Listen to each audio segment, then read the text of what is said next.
It's really nice to be here this evening as the new leader of the council. Today has effectively been day one due to a whole range of issues, and we've been whizzing around the borough, meeting with different communities, engaging with people, visiting housing estates, and I'm really delighted that tonight we're all here in the library to talk about community safety and specifically knife crime, because on my first day as leader I think it's an issue that's certainly very much on my agenda, that people have spoken to me about, that we know that the community are concerned about, and it's certainly not something that we will be able to solve on our own. So I'm delighted tonight that we're joined by Matthew Pennycook, who's the MP for Greenwich and Woolwich, by Councillor Jackie Smith, who's one of my cabinet members who looks after community safety and integrated enforcement, and with our borough commander, Simon Dobinson, representing the police. In particular, I want to say a particular welcome to all the young people that are here tonight, because it feels that you're an absolutely essential part of this conversation and indeed the resolution to it.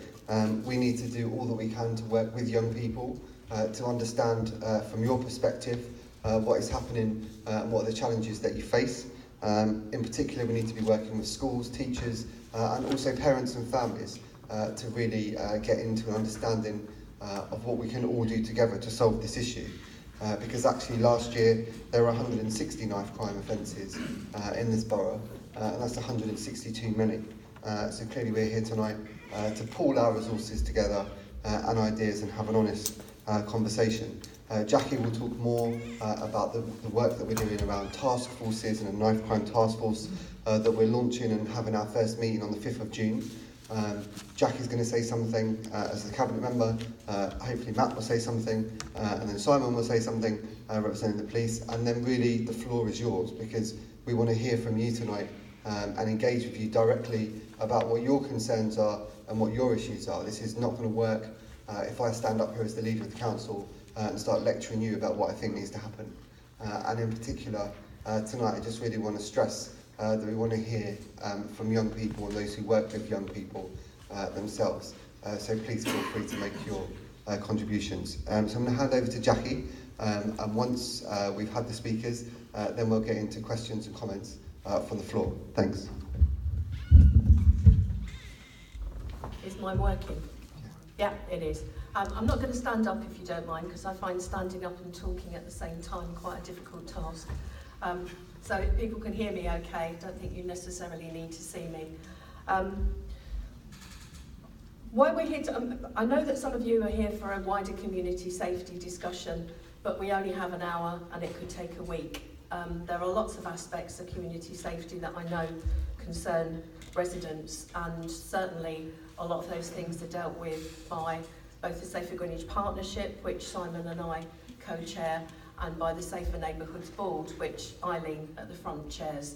So there are lots of forums in which people can be engaged and are engaged, but the things that are troubling us most of late is violent crime, particularly knife crime, that is escalating across the borough, across London and across the country, and we really need to tackle that.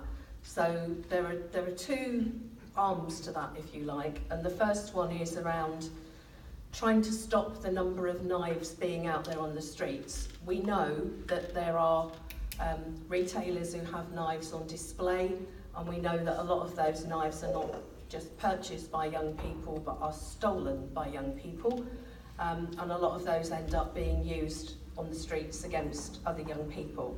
So we are establishing a charter along with local retailers about having knives not readily on display, so that they have to be behind a locked cupboard or inaccessible to people just to be able to steal from shelves.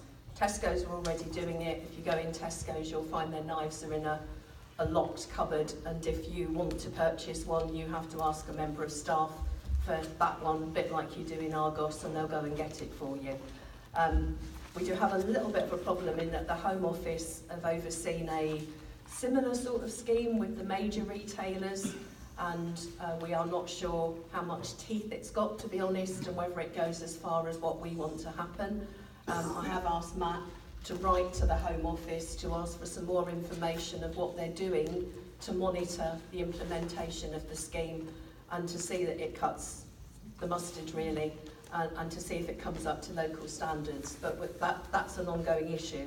But we have this charter here that we are about to launch with local retailers, which absolutely, as part of all the things saying not selling to under 18s, operating challenges, absolutely clearly says keeping knives, razor blades and other bladed items behind the counter or in locked cabinets.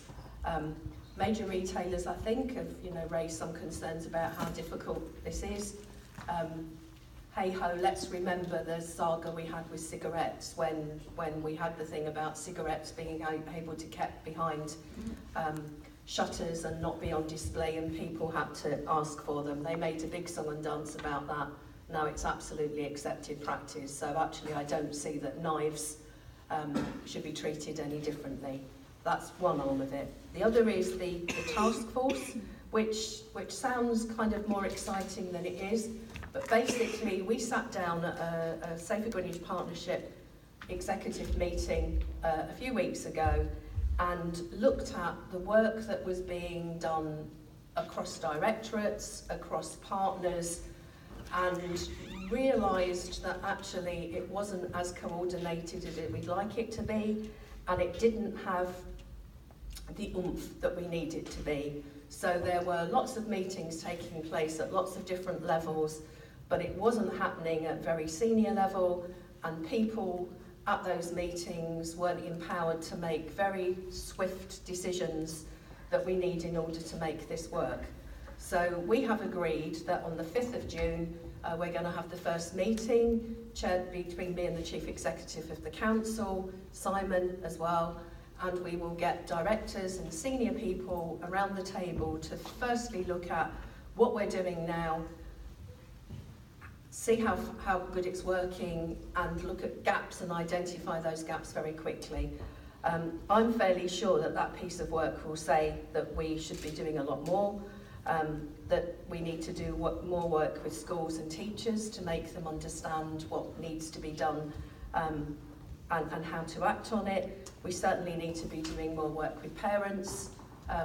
As the grandmum of a 13-year-old, I know how difficult it is to manage 13-year-olds, and that 13-year-olds think they do everything, and that their main purpose in life is to make sure you don't know what they're doing at any given time. And I think that's a challenge for all parents, that as we try to get our children to go through paths in life that are the right paths, they try to steer away and do other things because they think it's exciting and they know everything and you know nothing. So I think it is around doing a lot of work with parents to help them to understand the challenges that young people face these days, the challenges of social media, the challenges with peer pressure, and generally giving parents support to be able to take a tough line with their kids when they're possibly not going down the right path and veer them off of the wrong one very quickly. Absolutely crucial to this is work with young people, listening to them, making sure that we understand what they're saying, making sure that we understand what their needs are, those that are victims to understand what pressures they're under, those that are the perpetrators of the crime to see why they've got themselves into this situation and how we can get them out of it. But I actually think listening to young people and involving them more in the solution is absolutely essential. And I think we have to understand that this work is, whilst the task force is going to be, a quick task force that gets everything in the right place, the work that's done isn't a quick fix. It's work that needs to be done, possibly over a generation. That I remember very clearly when I was in my early years of the council that I sat on a government-appointed body to look at knife crime. It was a task force chaired by Lord Victor Adibuwale, and we made representations to government that were looked at, acted on, but then with change of governments it all fell by the wayside. I think it's very similar to the story on Sure Start, that that the work you have to do to change behaviour and to make sure things happen is long term. It's not a quick fix, so we have to put things in place that we can be fairly assured carry on. So I'm really looking forward to working with partners. We are going to be meeting weekly to start with. There will be a pace attached to this. It's not something that we're doing lightheartedly, and primarily it needs to have results. It's not a talking shop. So that's where we are. Thank you, Okay, Chair. thank you.